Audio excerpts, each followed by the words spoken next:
27 000 manifestants, c'est le chiffre donné par les organisateurs de la marche de la colère, la marche de la colère des policiers, manif à l'appel de tous les syndicats. C'est du jamais vu depuis près de 20 ans. Sibylle Delettre.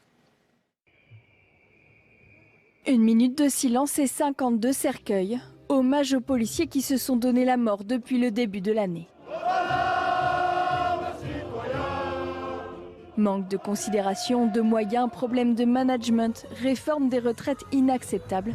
Pour tous, il faut agir en amont sur les facteurs qui peuvent favoriser le passage à l'acte. C'est pas acceptable de rouler avec des véhicules avec 150 000, 200 000 km au compteur, avec des sièges troués. Certains préfèrent témoigner de leurs conditions de travail à visage caché. Nous avons des collègues qui, malheureusement, tous les week-ends sont monopolisés sur les gilets jaunes. C'est nous qui pallions au fait qu'il y a un manque.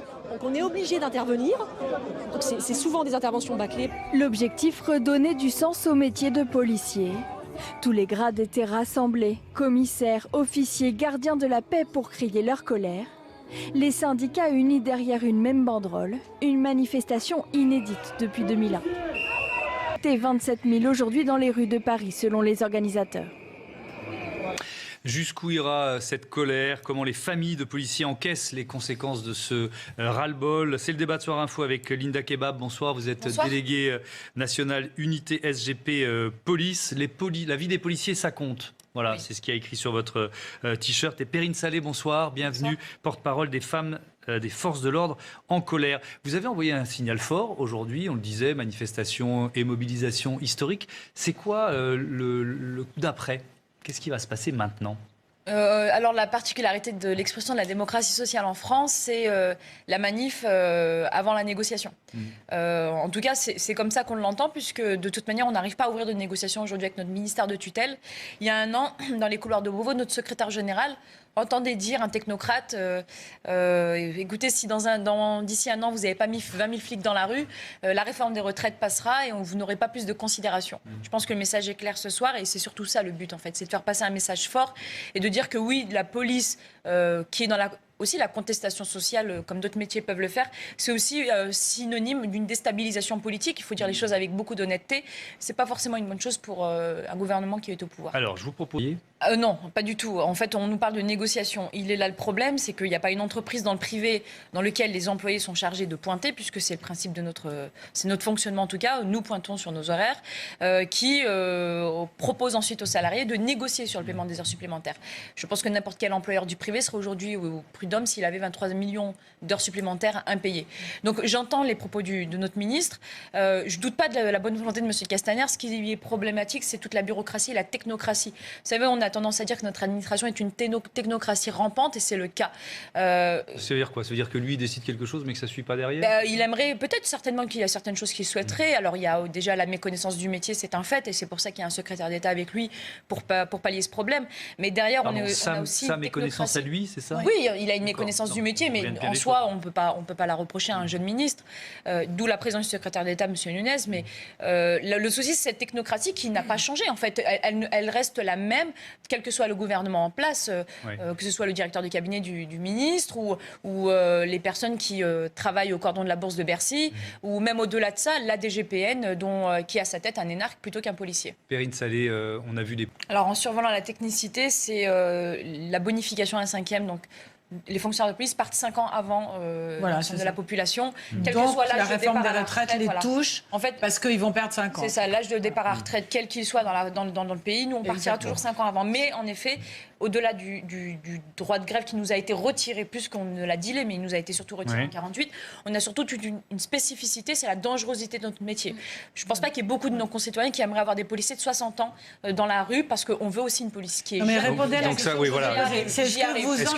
Jusqu'où vous allez? Est-ce que vous envisageriez? J'y arrive justement dans le discours politique aujourd'hui. Ce qui nous pose problème, c'est qu'on remet en question la dangerosité de notre métier qui justifie justement notre régime de retraite spéciale. D'ailleurs, personne ne conteste ce régime de retraite spéciale chez les militaires. Tout le monde reconnaît qu'il est tout à fait normal. Chez les militaires, il va être protégé, tout à fait. Voilà, il est tout à fait normal que les militaires partent plus tôt au regard de la dangerosité de leur métier. Sauf qu'aujourd'hui, et du fait qu'il faut une armée jeune pour être capable de faire. C'est exactement la même chose dans la police, sauf qu'aujourd'hui, on a un discours politique qui joue beaucoup. D'ailleurs, on attend toujours que notre ministre de l'Intérieur réutilise le mot dangerosité concernant notre métier. S'agissant du droit de grève, Notre secrétaire général l'a dit très solennellement lors de notre congrès la semaine dernière. Il l'a redit également ce week-end dans la presse. Et moi, je le dis très honnêtement et très solennellement et très sérieusement. On ne nous le donnera pas, on le reprendra, notre droit de grève. Donc, vous envisagez un jour de ne pas aller si on maintenir l'ordre s'il le faut. C'est qu'on estime que notre métier est comme les autres. Et dans ces cas-là, on reprendra notre droit de grève.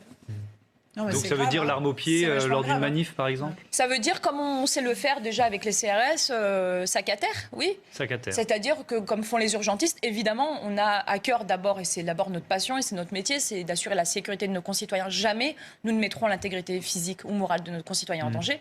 Néanmoins, il y a beaucoup de missions qui sont indues, administratives, qui peuvent attendre, et qui, je pense, attendront un petit bout de temps. Ah, vous parlez des missions administratives, c'est pas la même chose. Bien sûr, il faut être aussi raisonnable. Oui, c'est-à-dire que s'il y a des black blocs en train de casser, vous n'allez pas les regarder. Simplement. Alors, je suis désolée de ne pas aller dans le sens que vous souhaitez, mais je pense qu'il y a vraiment un mélange et je pense qu'il y a une véritable méconnaissance du métier de policier. Je vais juste vous donner des chiffres très rapides. 8000 gardés à vue lors des manifestations de Gilets jaunes pour des faits de violence, à peu près 1000 condamnations de prison ferme, 300 enquêtes IGPN concernant les policiers, certainement quelques condamnations les concernant, 250 000 agents des forces de l'ordre, 46 semaines, des centaines de milliers de manifestations. Donc c'est rien par rapport à l'ampleur du maintien de l'ordre. Le ratio, si un blessé est toujours un blessé de trop, un blessé est toujours un blessé de trop, il n'en demeure pas moins que d'utiliser l'expression violence policière ou de pointer du doigt sur des collègues qui auraient pu à un moment craquer, parce que ça existe. Je vous ai laissé terminer mon propos. Non, mais Monsieur Revel, laissez-moi terminer mon propos. Non, mais je vais vous dire quand même quelque chose. Je vous ai laissé aller jusqu'au bout. Moi, je suis un peu plus âgé que vous.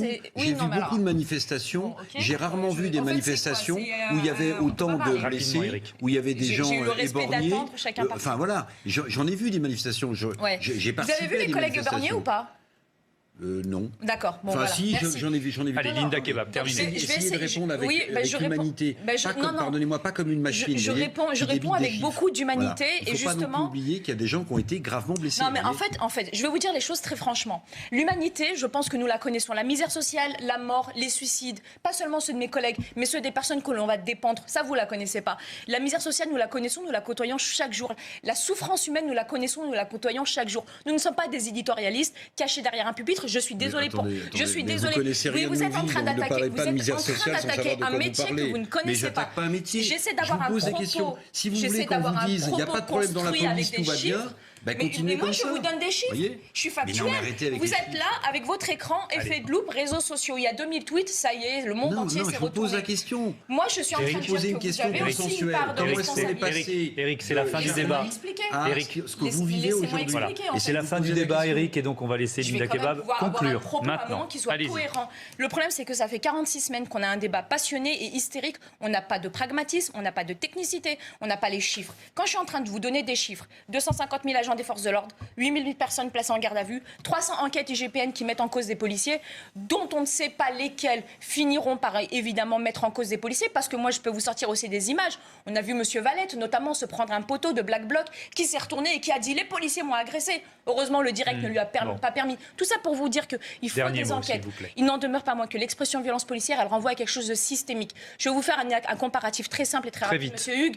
Quand vous prenez un groupe ethnique et religieux, que vous associez ce groupe ethnique et religieux à violence, vous faites forcément un amalgame et une incitation à la haine. Et c'est ce qu'on retrouve aujourd'hui dans certains discours politiques, éditorialistes et médiatiques. C'est ce contre quoi on se bat. Parce que quand on est repris dans des discours, malheureusement, et que on évoque finalement la haine qu'on peut avoir vis-à-vis des policiers en supposant qu'ils sont violents, évidemment, on encourage la violence à leur intention. Et c'est malheureusement une erreur médiatique très importante. Entendu. Merci beaucoup, Linda Kebab. Merci. Retrouvez toute notre actualité sur videopolice.com, la chaîne YouTube d'Unité SGP Police.